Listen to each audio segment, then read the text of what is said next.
Nama saya Ismail selaku pengawas Koperasi Cahaya Pesung, sekaligus pengelola Koperasi Kepiting Lunak, usaha kepiting lunak. Dengan adanya usaha kepiting lunak, kita yang pertama sekali harus menyediakan lahan. Inilah lahan yang pertama, harus ada kedalaman air 1 meter atau 1,20 meter, itu harus rata. Jika kurang dalam, terik matahari akan meningkatkan suhu air dan berdampak buruk terhadap kondisi kepiting. Harus ada lagi pintu air, airnya harus keluar masuk. Jangan sampai air mengendap. Kalau air mengendap, apalagi umpan yang kita tabur ke takir-takir terlalu berlebih, maka umpan itu menjadi busuk. Terjadilah virus di pembusukan umpan itu.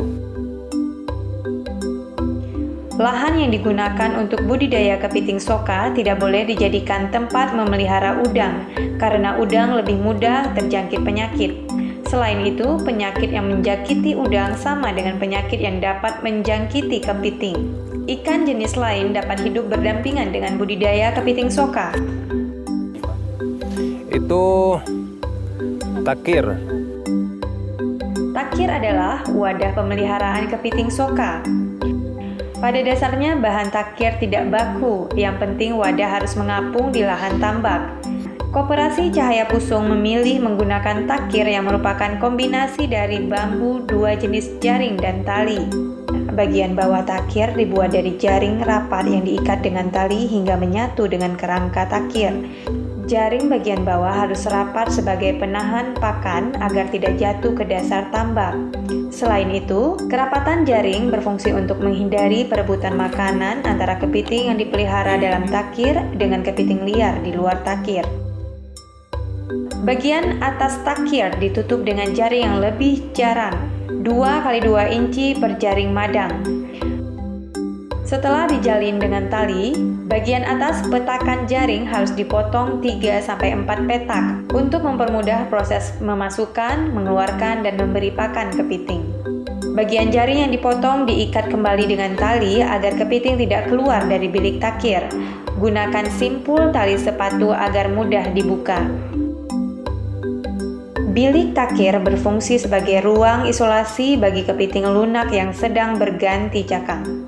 Ukuran petakan dalam takir 20 cm x 15 cm. Setiap petak takir diisi 1 ekor kepiting. Setelah digunakan 1 kali masa panen 17 hari, takir harus dientaskan dari lahan tambak untuk dijemur. Penjemuran bertujuan membersihkan bibit penyakit yang melekat pada takir selama masa budidaya. Selain untuk menjaga kepiting dari sifat kanibal sesamanya, takir juga berfungsi mempermudah proses pemanenan, mengendalikan pemberian pakan dan pengamatan pada masa panen. Ini pipa. Ini pipa ini fungsinya untuk pengapungan supaya takir ini bisa terapung. Tapi boleh apa aja asal mengapung.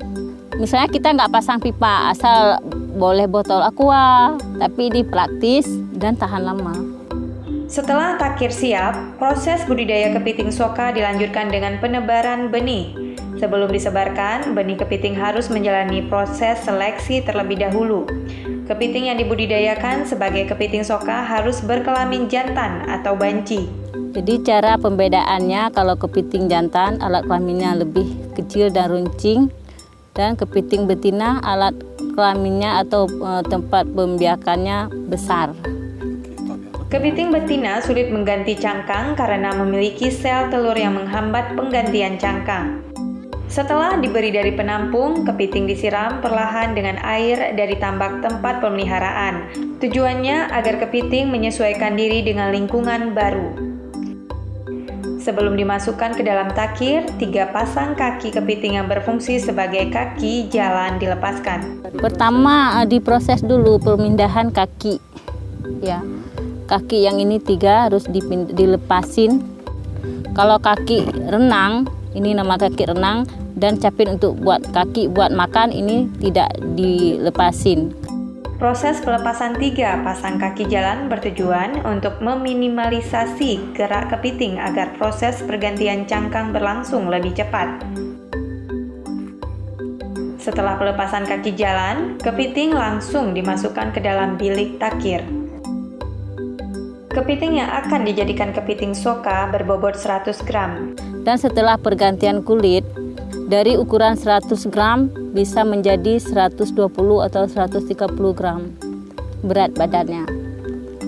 Dan pemberian pakannya, kalau di minggu pertama penebaran benihnya, kita memberikan pakan 2 hari sekali.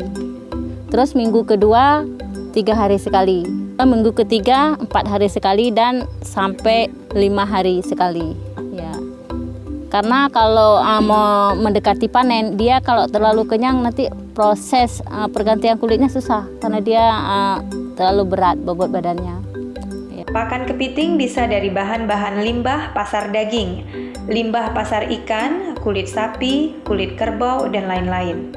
Yang digunakan koperasi Cahaya Pusung adalah kulit sapi, karena kalau isi perut ikan, pencemaran airnya terlalu cepat. Prosesnya kulit lembu setelah dibawa, direbus dulu, terus dipotong per kilonya 300 potong. Terus dikasih dalam setiap kotak ini 1 potong.